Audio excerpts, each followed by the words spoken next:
சோலை சூழ் திருமுல்லை வாயிலாய் வாயினால் வரவிடும் அடியேன் படுத்துய கலைவாய் பாசுபதா பரம் சுடரே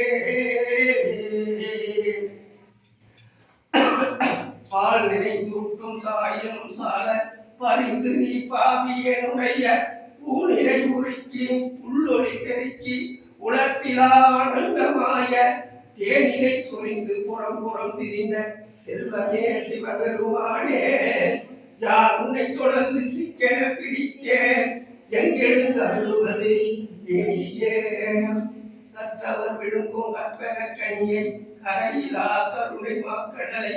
மற்றவர் அறியா மாணிக்க மலையை மதிப்பவர் மணமணி விளக்கை செற்றவர் புறங்கள் செற்றையம் சிவனை திருவீடி விடலையில் தித்திருந்த ஒற்றவர் தன்னை கண்டு கண்டு உள்ளம் குளிர என் கண் குளிர்ந்தனவே உடல் ஒளியால் ஒளி பூத்தொழி எச்சொழி எங்கும் குழாம் பெருகி விட ஒளி விண்ணளவும் சென்று மிகு திருவாரூரில் மழை விடையாக்கு வழி வழியாய் மனம் செய் குடிக்கிறந்த பல அடியாரோடு கூடிய மானுக்கு பல்லாண்டு கூறுதுமே வேதனை அழைத்தோங்க கூற்றாண்டில்லையே யாம் ஓதிய கல்வியும் எம் அறிவும் தாமே பெற வேதவர் தந்ததனால் பூமேல் வயல் போயகமை புலவில் நாமே நடவீர் கடவீரினியே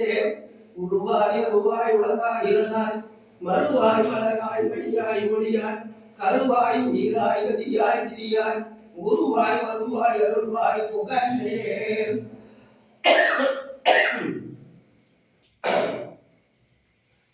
மூத்தவண்ணம் காத்தவளே கங்கரந்தவளே கரை கண்டன் தனக்கு மூத்தவரே என்றும் மூவாமுகத்திற்கு இளையவரே மாத்தவரே உடையன்றி வற்றோர் தெய்வம் வந்திப்பதே செம்மலர் வந்தால் சேரனுட்டார் அம்மலம் கடியன் பொருளும் அறி மாலரனே எவ்வும் அறிந்தவர் வேடமும் ஆலயம் தானும் மரணத்தோடுமே தகர முதல் எழுத்தெல்லாம் அதிகம் அன்புதற்றி உலகு செல்வத்துள் செல்வம் செவி செல்வம் அச்செல்வம் செல்வத்துள் எல்லாம் தலை அன்பு மரணம் வைத்து